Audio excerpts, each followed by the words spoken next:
It was a quiet morning in the luxurious mansion of billionaire Richard Calloway, a man known for his business empire and stone-cold demeanor. But inside those pristine walls was a story no one outside truly knew, the story of his son Daniel. Daniel was 13 years old, bright, curious, and full of imagination. Yet he had never taken a single step in his life. Born with a condition that left him unable to walk, Daniel's world was confined to his wheelchair, his days filled with private tutors, expensive toys, and the quiet loneliness of a boy who wanted more than comfort. He wanted freedom. Richard had hired countless therapists, doctors, and specialists from all over the world. They came with promises, fancy equipment, and sky-high fees, but none could make Daniel stand. Each time, the disappointment deepened the boy's quiet sadness. His father, busy with meetings and investments, believed money could fix anything. But walking was the one thing money hadn't been able to buy. Then came Maria. She was a tall, graceful woman in her 40s, with warm brown skin and a calm presence. She'd been hired as a housemaid mostly to help around Daniel's quarters and keep him company when his father was away. She wasn't a nurse, a doctor, or a therapist, just a maid who moved through her work with a quiet dignity. Daniel noticed something different about her immediately. She never looked at him with pity. She spoke to him like any other kid. And when she smiled, it wasn't forced. One rainy afternoon, Maria entered Daniel's room carrying a tray of warm cookies. He was sitting by the window, staring at the raindrops racing each other down the glass. She set the cookies down and asked, "Which one do you think will win?" Daniel looked confused at first, then pointed at a drop near the top. "One," he said. Maria laughed and chose a different one. They watched together, and when her drop won, she let out a playful cheer that made Daniel laugh for the first time that day. From then on, Maria became more than just the maid. She became his friend. She would tell him stories of her childhood, of running barefoot through fields, of climbing trees to pick mangoes. Her stories lit something in Daniel, a longing to feel what she described. One afternoon, Daniel asked her, "Do you think I could ever run like you did?"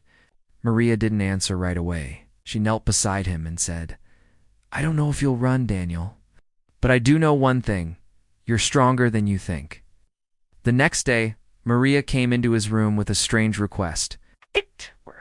"Going to play a game?" she said, holding a broomstick. She helped Daniel stand for a brief second, holding him steady while he gripped the stick for balance. "I can't," he began, but she interrupted gently. "Don't say you can't, just try." They started small, few seconds of standing each day. Maria never pushed too hard, never scolded when he failed. She just encouraged him, always, reminding him, 1 second today, 2 seconds tomorrow. Over weeks, those seconds grew. Maria added tiny movements, shifting weight from one foot to the other. Leaning forward slightly, touching a chair in front of him, she turned it into a game with silly names like Penguin Sway and Statue Freeze. Daniel found himself laughing during their sessions, forgetting it was even exercise one morning while his father was away on a business trip. Maria decided it was time for something new. She set a small stool a few feet in front of Daniel's wheelchair. "Today we're going to reach that stool," she said. His heart pounded. It felt impossible. But Maria stood beside him, her hand ready to steady his back. "Just 1 step," she whispered. Daniel focused, shifted his weight, and for the first time in his life, he moved his foot forward. Then another. He collapsed into the stool, tears filling his eyes, but they weren't tears of pain. They were the pure joy of doing what he thought was impossible. When Richard returned home later that week, Maria didn't tell him anything. She simply asked him to come to Daniel's room. Richard entered to see his son standing, wobbling slightly but upright, gripping the broomstick like a trophy. "Dad," Daniel said, his voice shaking, "watch this." And then, step by trembling step, he walked toward his father. Richard's mouth fell open, dropped his briefcase and knelt to catch his son in his arms.